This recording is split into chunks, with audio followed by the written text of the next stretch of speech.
everybody. We invite you to watch the Wake Up Miami morning show, affectionately known as the WUMMS Show, with your host, Andre So. And I'm Lanice Rochelle. Make sure that you are tuning in every weekday from 9 a.m. to 10 a.m. And you'll catch the hottest morning show in America. Yeah, we're going to say that. Right, the hottest morning show in America. I said it. America. What? I did. Only in America. Listen, you can catch some positive affirmations. National days. News, shenanigans. Local, national, the whole nine, and the dance off. So don't miss the show. Yeah, don't miss it. Want a drink? Drink on that. Drink on that.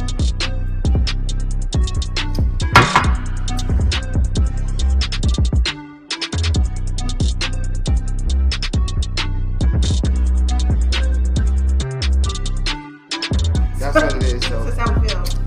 So you make sure that you tune in. That's how we feel. Made by Quezzy.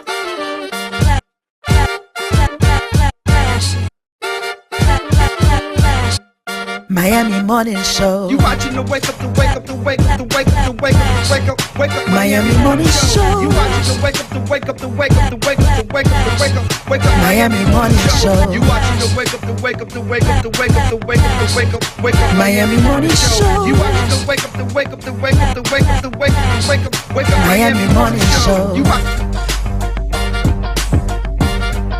Miami Morning Show. You watching the you watching the Miami Morning Show. You watching the wake up, the wake up, the wake up, the wake up, the wake up, the wake up, wake up. Miami Morning Show. You watching the wake up, the wake up, the wake up, the wake up, the wake up, wake up. Miami Morning Show. You watching the wake up, the wake up, the wake up, the wake up, the wake up, the wake up, wake up. Miami Morning Show. You watching the wake up, the wake up, the wake up, the wake up, the wake up, the wake up, wake up. Miami Morning Show.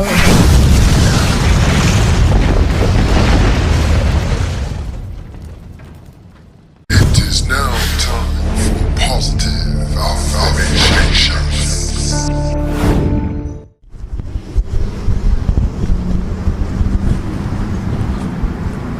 Boy, what you rolling all up on me for? I'm trying to use the bathroom, boy.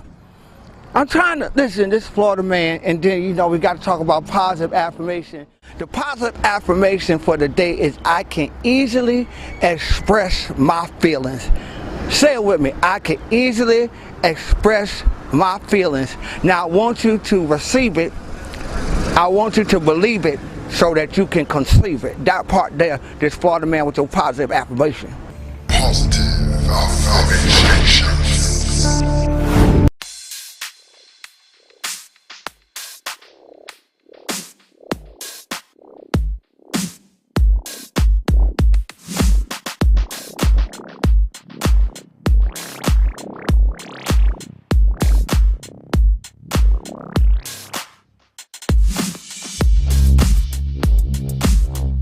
Alright, so this is the man and the reason for the season right now. This is my brother Nate Joseph. What's going on, Nate? All is well, man. By His grace. It's good to see you. By His grace. Tell us what you're doing here right now. What is this? Today, this is New Liberty Square. We're having an art exhibit. It's nice. And our ambassador is Adonis. We're going to get him. And, you know, you have to interview Mr. Adonis, and we're just trying to turn it up, do something different here in New Liberty Square. Are you going to post some of these? Is it a plan to post some of these artists' artworks throughout this establishment here to some degree, or are you just posting it just to bring awareness to the people? Hopeless just to bring awareness for the people and stuff like that. But when we do this so-called to artists, right, we may have some of their work in there. We may put some of the artwork here in this building. That'd be nice. Absolutely. That's it. So, big shout out to you. Congratulations on your new position, what you're doing. Yes. Proud of you, man. You know, this is my man. Let me tell you something. Don't have no food out around him. Because he's going to light it up. He got the beard and whatnot. You see him, right? Yeah, right? Look at the screens. I just want everybody to know this is my brother. I love him. And if you're ever in Liberty City at Liberty, what is this? Liberty City what? New Liberty City. New Liberty City, right? If you're ever over here, come check out the artwork and just come support. Tell the brother you love him. Tell the brother you support him. And that's what it is, all right? We're going to be right back with some more people. Don't go nowhere. So what you see here is a representation of that, of us as people uniting and creating something good, bringing out all this talent and just supporting the community. But we have to do it together, right? And that's the most important thing. So we can't continue to be apart, but let's do this together and move to the next level and move to the future. Okay, I'm here with another distinguished individual. I'm going to allow her to introduce herself. Please introduce yourself. Hi, my name is Desiree Faulkner. I'm the development manager for the Liberty Square project for Related. Excellent, excellent. Well, that's a serious title, ain't it? Oh, it's serious. You really, there's a lot of weight on that shoulder. Right, there's a lot of weight there, but you know, you look like the type of person who can handle it. I try. Right, and you do it ever so well. Thank you. Tell us about this art exhibit here and the purpose of it. Well, we wanted to, we really wanted to put an emphasis on Black art and showcasing that in Liberty because we know we have some really talented folks out here like Adonis, and we wanted to showcase his art. We wanted to show the appreciation for the artwork in our Liberty Square area. All right, and that's what it is. And it's as simple as that. And when people decide they want to do something, it gets done. I might say, this is a lovely exhibit. We want to thank you for your diligence and service to the community. Any parting words that you want to tell people or just give them a goodbye? You can do that either. No, well, I want to say this Liberty Square is uprising. We have a lot of things coming for the community, so stay tuned. And you heard it. That's it. We'll be back with some more people. Don't go nowhere.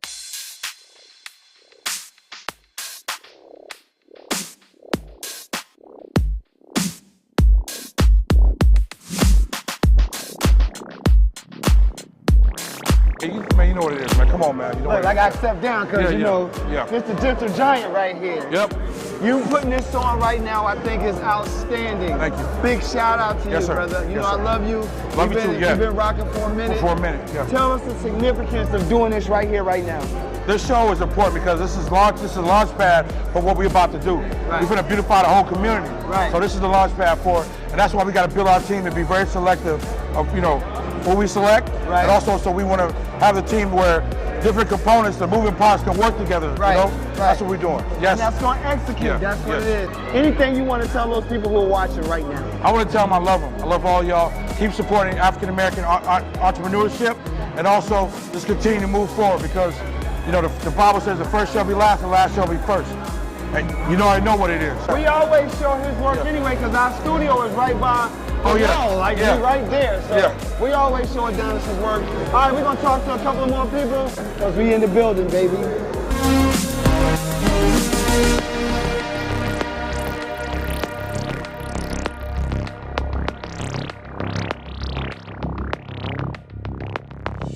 I'm on the scene. I'm at the Experience. What is the name of this? It's called The Experience, right? The Experience with the X. Right, with the X. It's The Experience with the X. Now, The Experience is an artist, what we would say, this is an artist showcase? Yes, exhibit. An artist exhibit featuring some of Miami's most prolific Black artists, such as the one who I'm standing here. Introduce yourself, because I want you to tell them who you are. I am the art minister, the one and only, Alfreda Mooster. That's Alfreda Mooster, y'all. Y'all know it. Now, me and Alfreda has been friends for many, many years. Yes. And tell us, how did you become a part of this exhibit right now? Well, I'm thankful to the one and only Adonis Parker. He called me up and said, I would love for your work to be a part of this exhibit, and I'm here. So. You know why he called you? No. Because you're a dope artist. That's why he called you. What you mean? Like, she was trying to act. I said no, because I could hear your answer. Yeah, she's a dope artist. Like, Alfreda has been putting in work for many, many, many years and many more to come. Tell us about the two pieces we stand around. This is your work right here. So we have legends. I love to do musical legends because I love art and music and God all together, if you know me. So this piece here is the one and only, you should know, Stevie Wonder. Oh. Stevie Wonder. You got all the keynotes and the records on there. And over here, we have our legend, Tupac, the one and only. And he's rocking that chain with Africa on it. Africa on it. Yeah, and this piece actually glows in the dark too, as well, if you turn off the lights and everything. There's many more around, but okay, now this is soul too. Okay, I'm trying to hide, so that's what it is. We at the Experience with the X art exhibit. We're gonna talk to some more people, and this is your boy Andre Soul for EUTV on the scene. We'll be right back.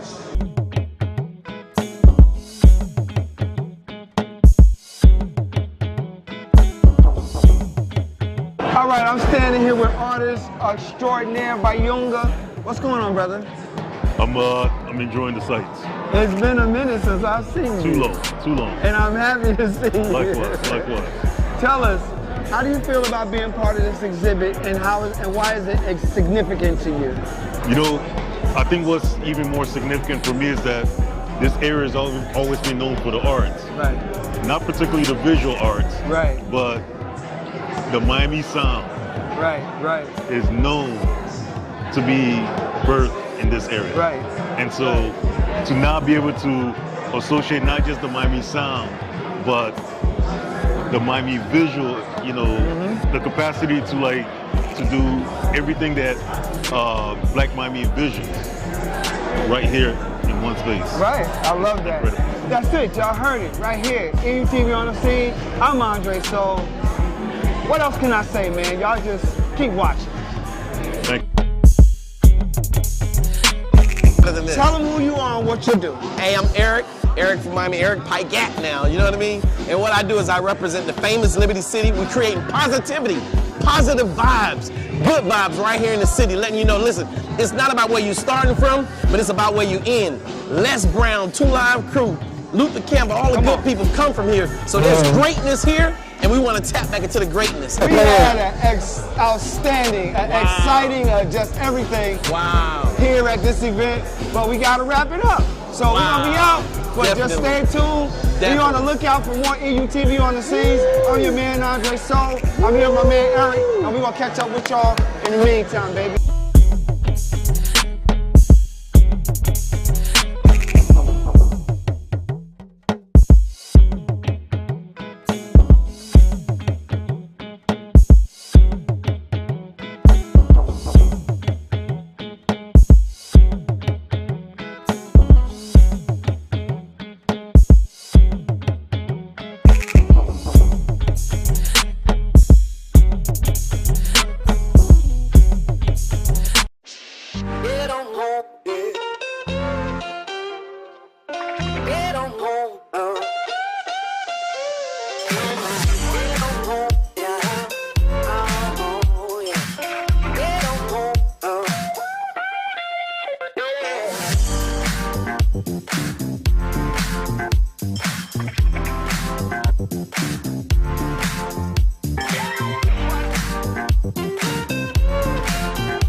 Elite Natural Essence, 100% natural organic teas, skin, hair, and body care essentials. Unlock the healing power of nature. Treat yourself daily to our moisturizing body washers and body butters. Enhance your inner essence with our elite teas including Orange Smoothie and our elite Flat Belly Cleanse Tea. We also have our new Banberry Anti-O Skincare line for your skincare needs.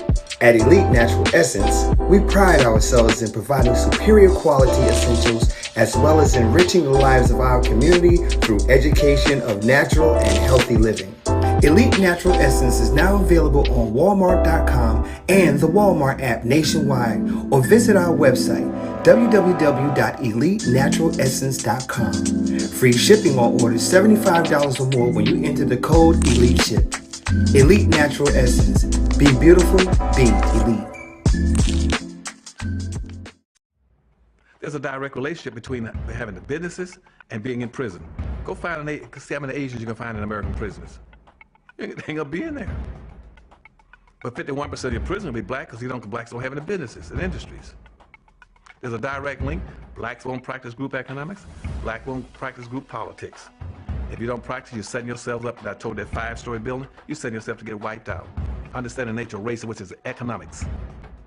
If you build the first floor, it's economic. Build your businesses and your industries. Control business and industry, and put that pools in your money, and hold that money, and practice group economics with it. Arab and Asian money bounces 12 to 13 times what it leaves. Jewish money bounces 18 times. Black folk got to learn how to practice group economics. Black Americans spend every penny they get outside their own community. Then you take the money and the wealth that you get from that first floor and go to the second floor. The second floor is politics. You then take that money on the first floor and you control your politics. Black folk must quit allowing people to tell them to go out and vote. Vote for what? Nobody's going to do anything for black folk in politics. Politics is controlled by money, major corporations who got the money. That's what controls politics. If you have no money, you have no say-so, you have no benefits coming. So you take your money and you control, and you take your money from the first floor, you buy every politician on the second floor. And any politician you can't buy, you rent or lease them to get what you need. Then once you get the second floor under control with your politician, with your money, then you go to the third floor. The third floor then is the police department and the court system. You take your money from the first floor and your politics on the second floor, and you control the court system and the police departments. Then the fourth floor, then is media. You then take the money that you generate off the first floor from business and industries, and you go after radio stations, TV stations, newspapers, and cable systems, so that you can now inform and communicate with your own people. Right now, black folk own and control less than 35 thousandths of 1% of the media in the United States. Out of 12,000 radio stations, black folk own about something like about 75, 80. That's all. You own no cable systems. You don't have a daily newspaper. You have nothing of importance. You got about one black TV station. And so you can't communicate with your people, you can't inform your people, you can't do anything. You can have Rush Limbaugh and all the rest of the guys talking about racism all day long and bad-mouthing you, and O'Reilly's. They can call black folk all kind of names all day long. What are you gonna do? You can't respond. You can't communicate with your own people because you don't have an economic base. 51% of all the prisoners in the United States are black people. You only make up 12% of the population. That's no accident. It's because you don't control the economics and the politics. And they're gonna go after the weakest people they can get their hands on to incarcerate them. That's the black folk. And what are you gonna do in response to them when they over incarcerate you? You're gonna go out and have a march, a demonstration. We're gonna march. March for what? Who cares? March really never changed anything. The pulse, it quickens. Sensations ignite. Cool water, hot spice, fast tempo. New cultures, new flavors, new you. You, undersea explorer. You, street artist. You, fearless adventurer.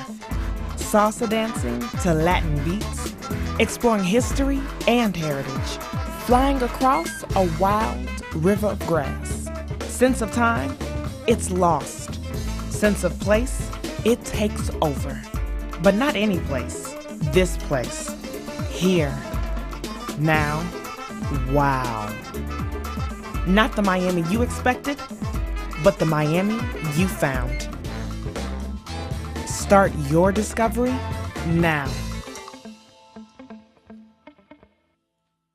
Does your business need a video commercial? Let iUrban TV produce one for you today. Affordable 60-second video commercials for your website, social media platforms, or promotional purposes. We specialize in media production, content creation, photography, videography, and more. Prices starting at $2.99. Contact us today by calling 786-294-0659 or email us at iurbantv@gmail.com.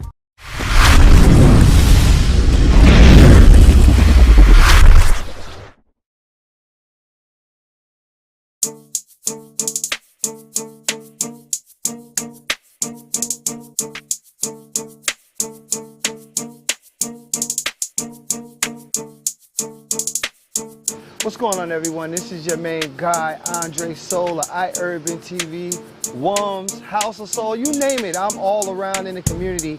And today is a very special day for the community of Overtown. Today they will be naming a street after Purvis Young, who was one of the most prolific artists of our time. This is a phenomenal event that's taking place. We are honored and pleased to bring this story to you. Yo, y'all gotta check this one out. Here we go. Today, as we commemorate the life of local artist Purvis Young by co-designating a portion of Northwest 18th Street from Northwest Miami Court to Northwest 2nd Avenue as Purvis Young Street. I am just so glad to be able to be here the day when we unveil the co-designation of the street, and to say to his family that Overtown will forever be grateful for Purvis Young.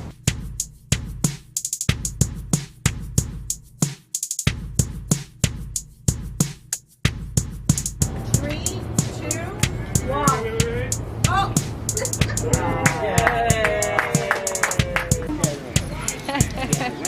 How is today important, a landmark event?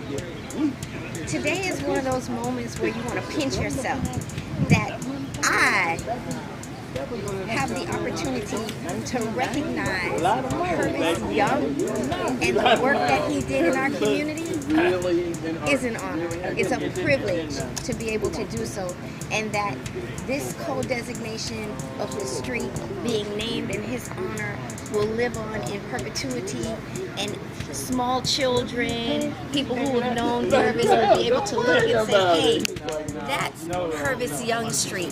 That's a sense of pride that we are restoring to our community little by little by recognizing giants like Purvis Young. And you see his beautiful mural behind us, and there's just more of that to come for our community. Purvis was always, if you look at his work evolved when they were doing the I-95 renovations and they were knocking down tenements. He chronicled what was happening in his community at the time. So when you go look at the the mural at 79th Street, you see the construction, I-95 being constructed. So he paints a lot of bridges, he paints a lot of trucks. You see a lot of construction workers. And in the early 80s, when they had the riots in Miami, he paints you see a lot of tenement buildings and the crowds and fires. And so he was a student of history. That was one of his favorite TV shows. And that was reflected in his work.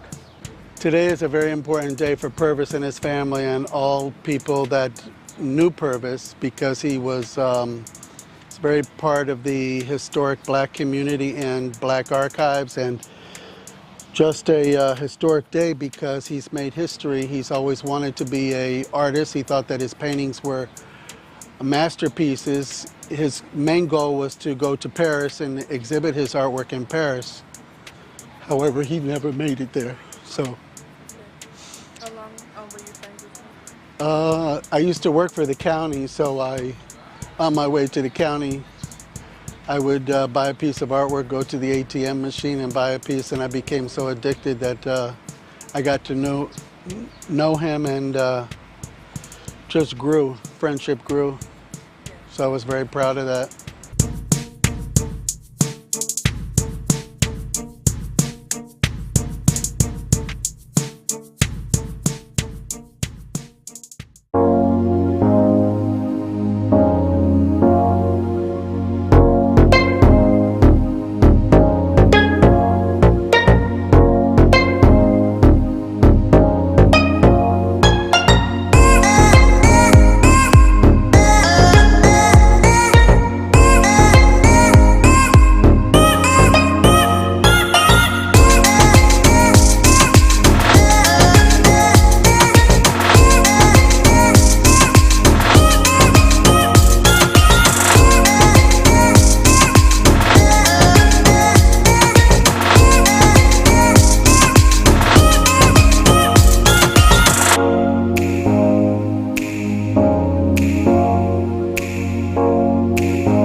housing struggle, to say a couple words and open up. Same as like we do on the DJ Spark on our Zoom calls, right? The prompt is, right, it's simple. It's like, what's heavy on your shoulders right now about housing? And where do you see, like, we talk about disruption. We got Smash up in here. We got Women with Broken Heels disrupting. So it's natural in the right for creative disruption fellows are also here. So what is the thing that we're disrupting right now?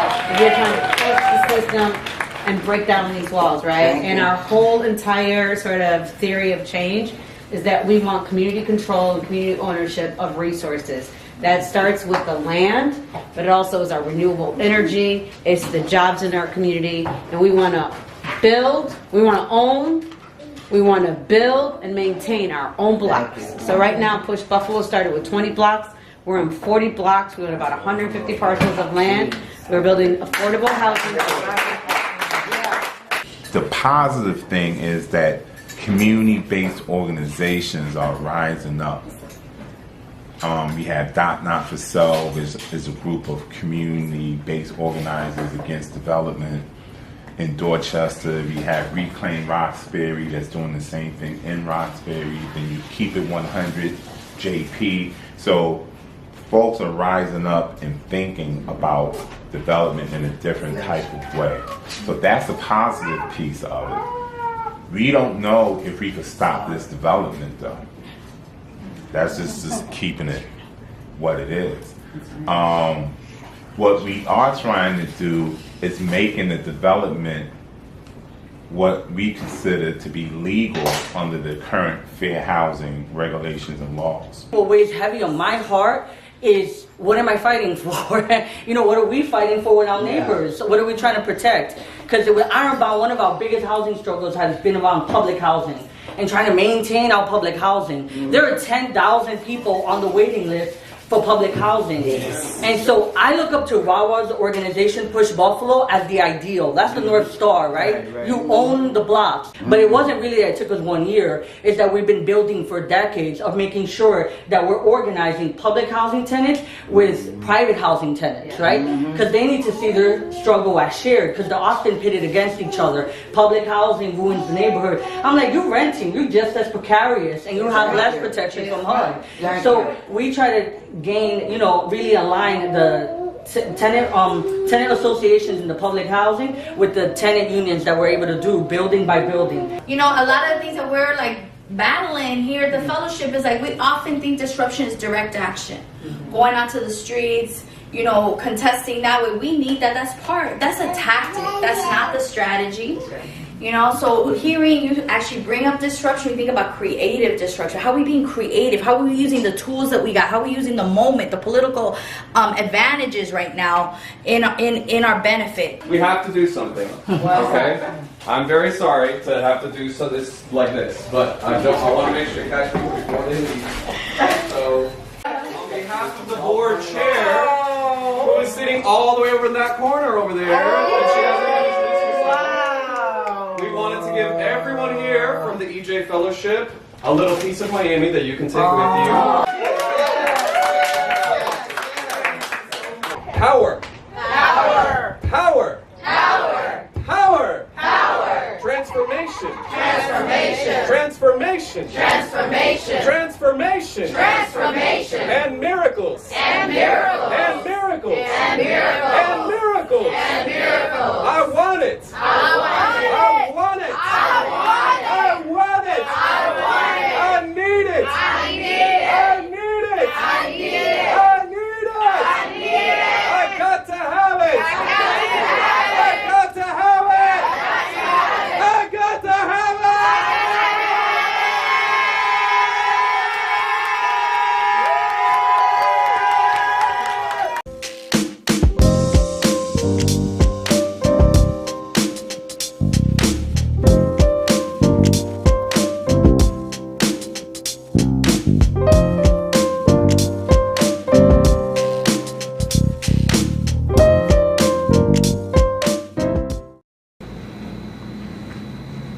Miss Pinkney, how are you?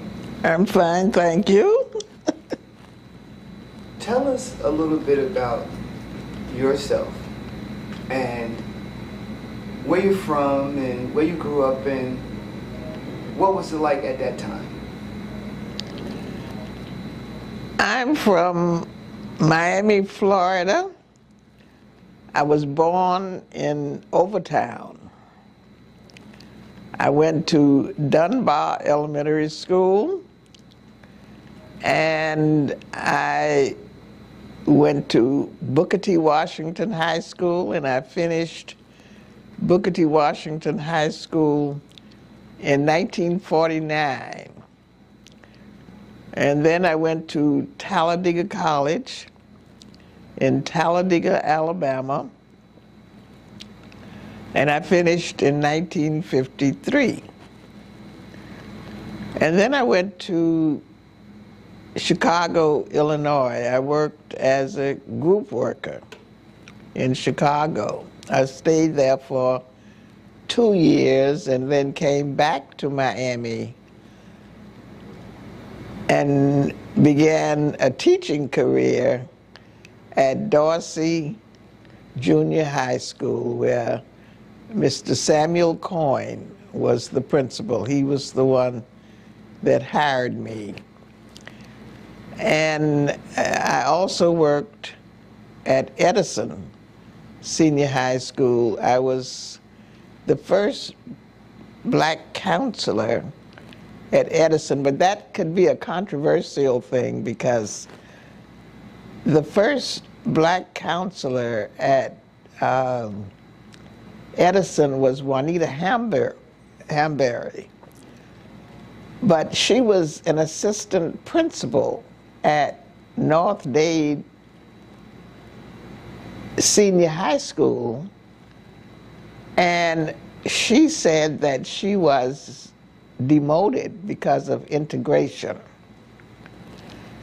And she sued the school board because she said she was not a counselor. She was supposed to have been promoted or kept the same title as an assistant principal. And she won her case. So they hired me. So I became the first, I guess you would call legitimate counselor at Edison, black counselor. I wasn't the first counselor, I was the first black counselor at Edison Senior High School. And then I became assistant principal at South Miami Junior High School. And I remained there for 20 years. I worked for the Miami-Dade School Board for 36 years. And then I retired. And I got interested in historic preservation, and I founded the Historic Hampton House Community Trust. And the purpose of that was to restore and save the Hampton House. Tell us about the Hampton House. Well, the Hampton House was an elegant place, a very beautiful place back in the days of segregation. It was the place of choice where people from all over the country, entertainers stayed here, dignitaries stayed here, and they just had a good time here. There was good entertainment, good food.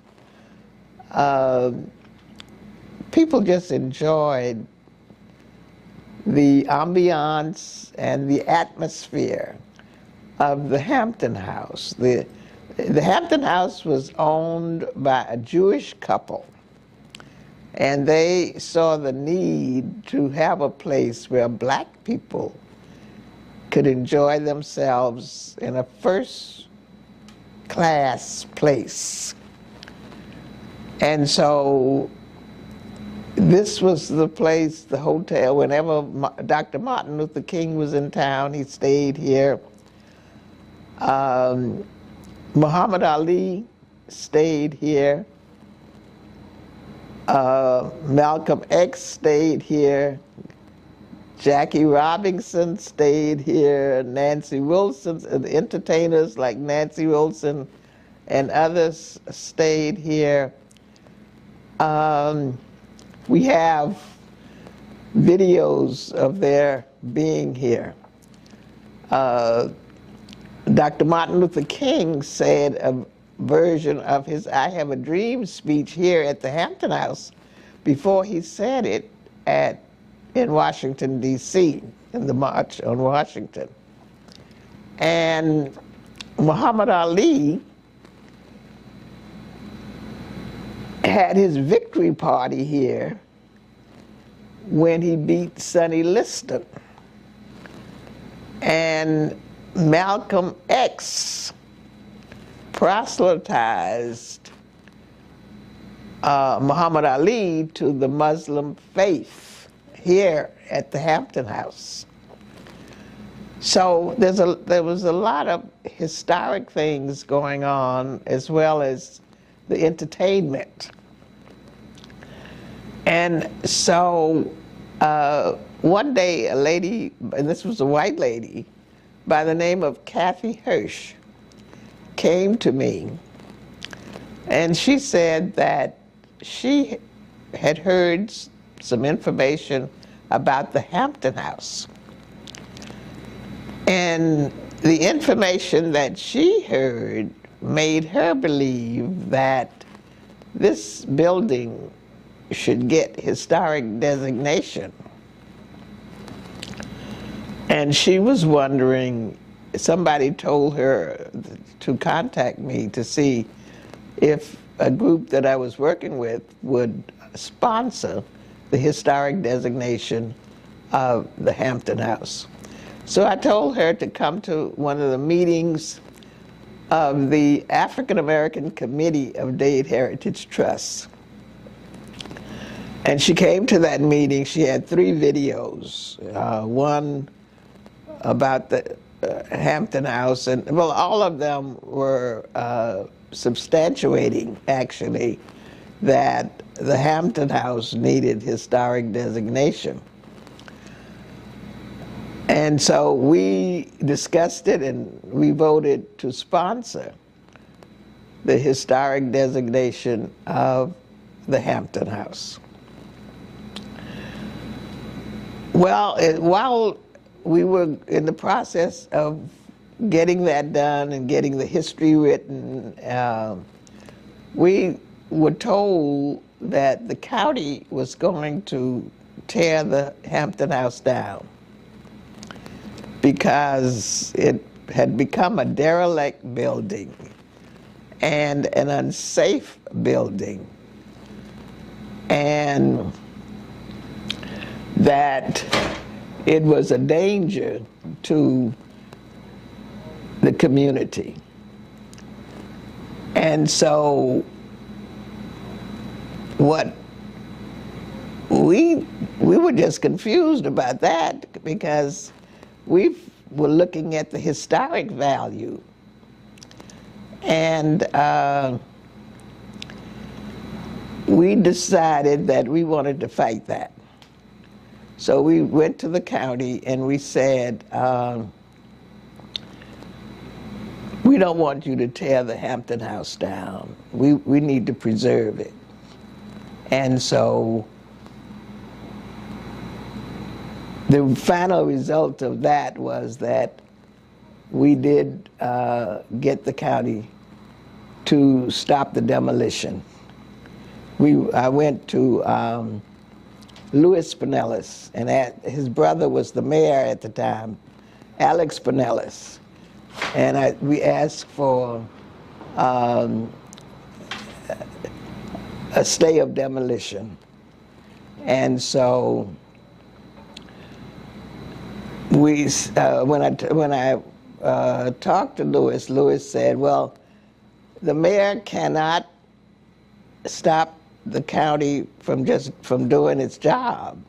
What you need to do is to get your people together. Can you get your people together and have a demonstration in front of the Hampton House?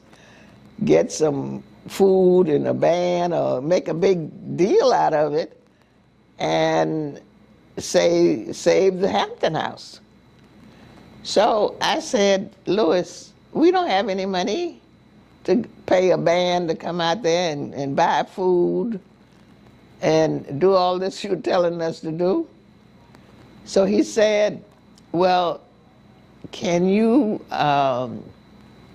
get the people out there? So I said, yes, I think I can get the people out there. He said, okay, if you can get the people, I'll get the band and I'll get the food, but it's going to be Cuban food and a Cuban band. So I said, I don't care what kind of food and I don't care what kind of band. It's just as we do it and do whatever it takes to save the Hampton House from demolition. And so we had that demonstration, and the mayor came, and Barbara Carey Schuler came. She was the commissioner at that time. And so we got the mayor to say that they were going to do a stay of demolition for the Hampton House. And so then people started saying, well, how are you going to restore it? Where are you going to get the money from to restore it?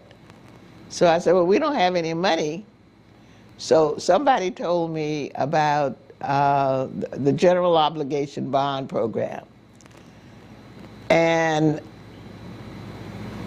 they told me to apply to try to get some money to see if we could get money for the restoration of the Hampton House. So I got the application, but when I got the application, I didn't know how to fill it out because it was asking you what you're going to do with the money. So I couldn't say what we're going to do with the money. That required an architect, and I'm not an architect. So I went to Richard Heisenbottle. He was on the board of Dade Heritage Trust. And I asked him to fill, and he's a historic preservationist. I asked him if he would fill out this application for me. So he told me that he would have to come to the Hampton House and go over it to see what the needs were. So I met him here at the Hampton House, and when I saw him, he came in his GQ suit and his Mercedes-Benz, and this place was filthy and nasty. And I apologized to him for not telling him what condition the Hampton House was in. So he said, oh, that's okay. And he went all over this place. And he filled out the application for me and signed it. And so that meant a lot. And when we found out that we had been accepted in the general obligation bond program for $4.7 million, we were very happy. But the county took so long to put the bids out that the first company that got the bid, after they came here and looked at the place, they said that was not enough money, and they turned the bid down.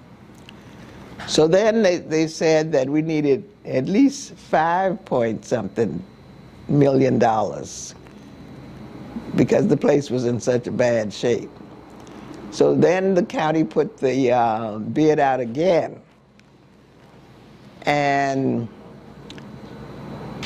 that was for 5 point something. I don't remember exactly what it was, but anyway, another company got the bid, and when they checked it out, they said, that's not enough money, we can't do it for that. So they turned it down. So it's the second time it's been turned down. By this time, Commissioner Edmondson was the county commissioner for District 3. And they said that it would take 6 point something million in order to do it, a portion of it, because the building still is not completed, but at least it's usable. And so Commissioner Edmondson was in fact, she was the one that got the 5 point and she got the 6 point. And so she got the money that we needed in order to start the construction of the restoration. And I'm ever grateful to her for being able to do that. So it took, I started working on this in 2001, and we were not able to get into the building until 2015. So it took that long for us to, and we had so many people who came and wanted to help, but then they got tired because nothing was happening, and they were saying, well, it's never going to happen. They had given up. There were so many people that gave up. But, you know, I just felt that God was going to come through. I had faith in God, even though many times it looked like nothing was happening and people got discouraged. But, you know, I just kept the faith. And so we have come to where we are now and what you see here now, and we still have work to do, because on the second floor we are hoping to get a dance studio and a recording studio. That has not happened yet, but we're still working on that. So we still have some work to do, but I never give up, because I keep the faith. And the Hampton House is one of the projects that I've worked on, as well as the Lemon City Cemetery. Tell us about the Lemon City Cemetery, right quick, and your involvement in that. And why did you become involved in that?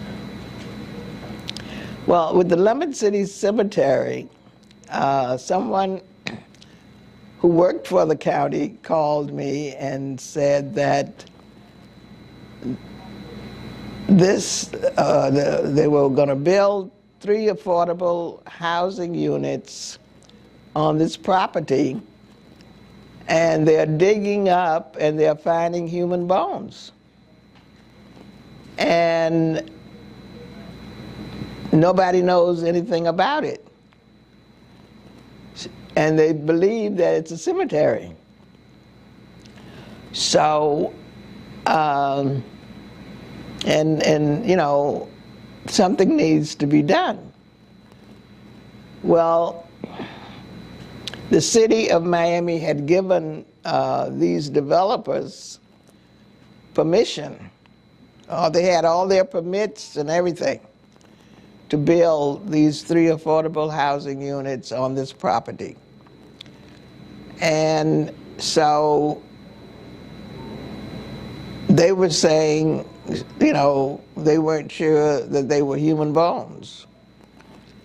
But then the medical examiner said they were human bones and that they were black people. So I really didn't want to get involved in that because I had enough problems dealing with the Hampton House. But there were people who said that they felt that I was the only person that could really do something about it, because they felt that it should be stopped. And these developers have a lot of money and have a lot of power, and it's going to be difficult to stop that. So we had to prove that it was a cemetery. I received a list of 523 names from Larry Wiggins, a genealogist, that proved that this was a cemetery, had the names of people there. And so I said, it's a cemetery. We can't have people building on a cemetery. It's a disrespect to the dead. Well, one building was almost halfway up. And so what actually happened was that building, there was a compromise, and that building was finished. But I said, you got to move these other two buildings. You cannot put those other two buildings on that property. And as we were working on moving the two buildings, I was getting telephone calls from people saying, could you look up look on the list and see if my grandparents are there, or, you know, people wanted to know if they had relatives buried there. And I was, one of the times that I was looking for, I think it was Dr. Hollington Hanna. And I said, well, he said he wanted to know if his grandfather was buried there. And I said, I'll look and see. And I was looking. I said, well, what was his name? He said, James Cunningham. So I'm looking in the C's, and I find John Clark. John Clark was my grandfather. And I said, John Clark? That was my grandfather's name. And I'm looking at the information there, and where it said spouse, it said Melvina Clark. That was my grandmother. That's who raised me. And I did not know that my grandfather was buried at the Lemon City Cemetery. And I was so moved by seeing my grandfather's name in print and my grandmother's name in print that I almost couldn't talk to him anymore.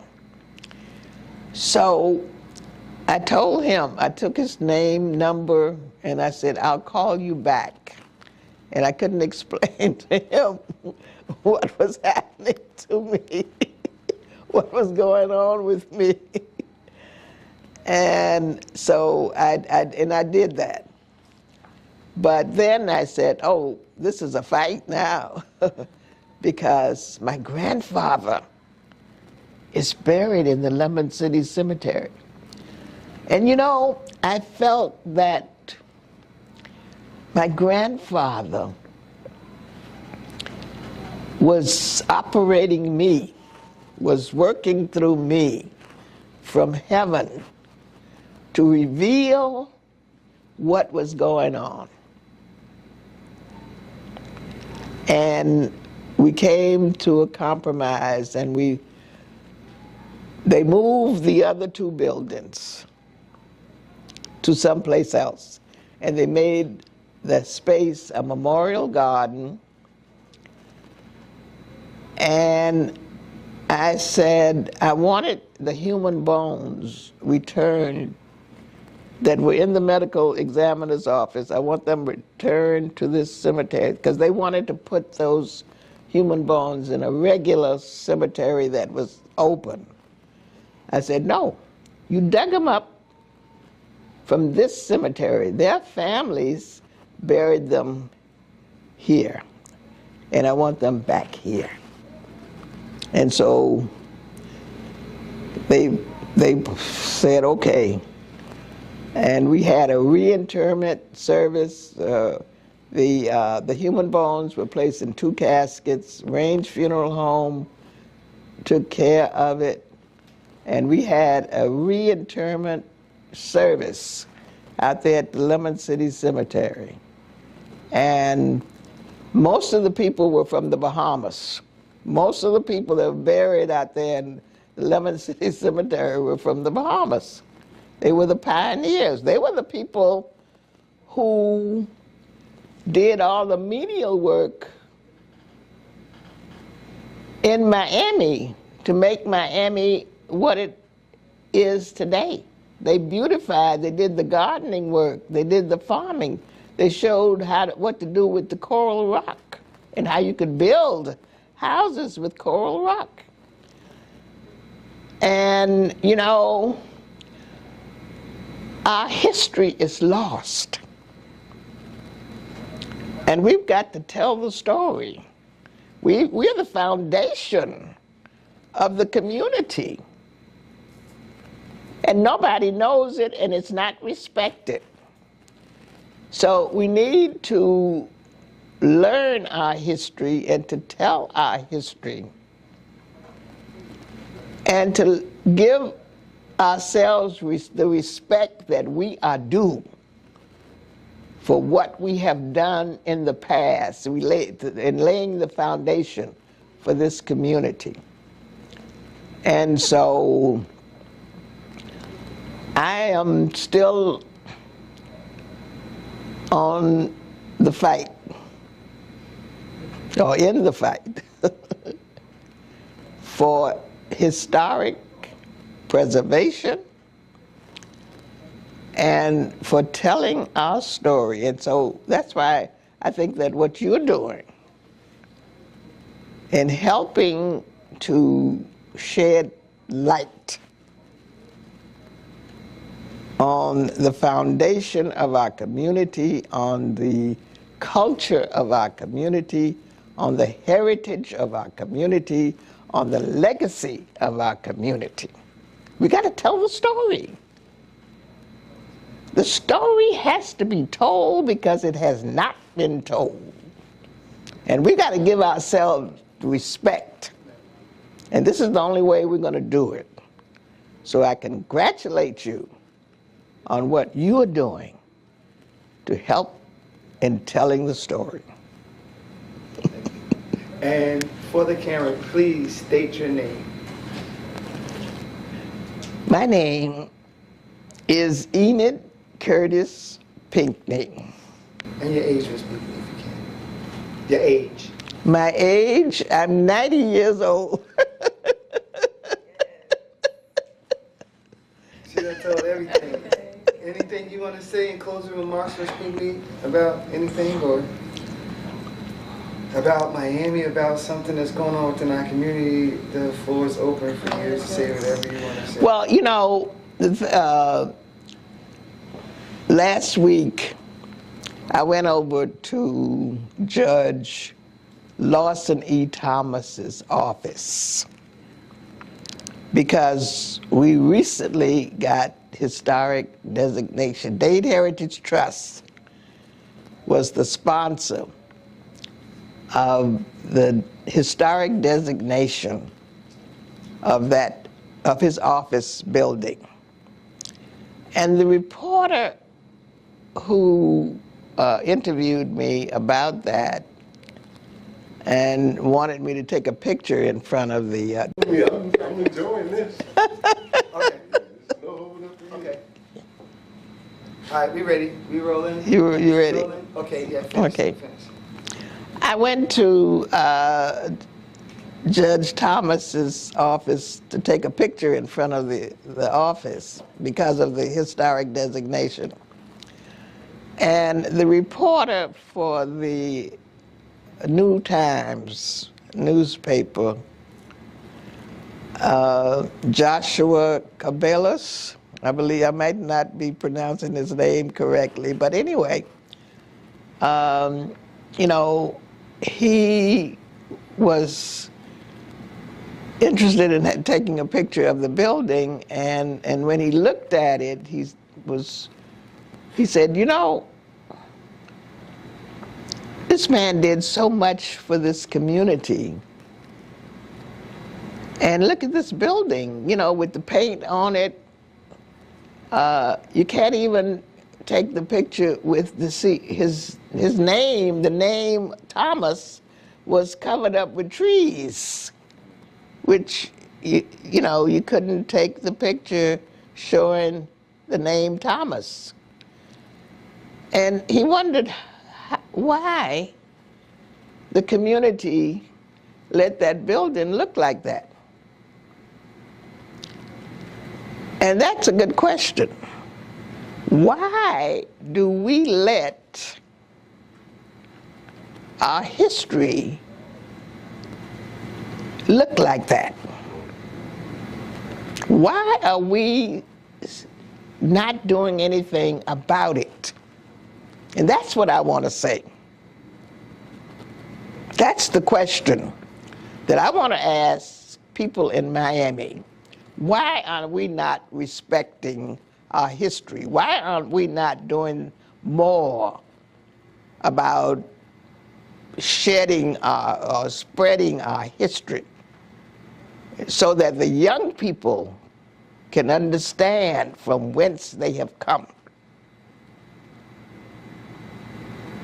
And I want somebody to answer that.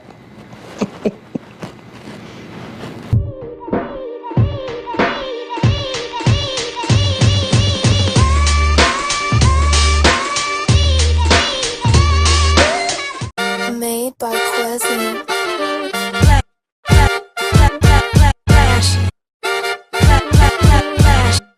Miami Morning Show. You watching the wake up, the wake up, the wake up, the wake up, the wake up, the wake up, wake up. Miami Morning Show. You watching the wake up, the wake up, the wake up, the wake up, the wake up, the wake up, wake up. Miami Morning Show. You watching the wake up, the wake up, the wake up, the wake up, the wake up, the wake up, wake up. Miami Morning Show. You watching the wake up, the wake up, the wake up, the wake up, the wake up, the wake up, wake up. Miami Morning Show. You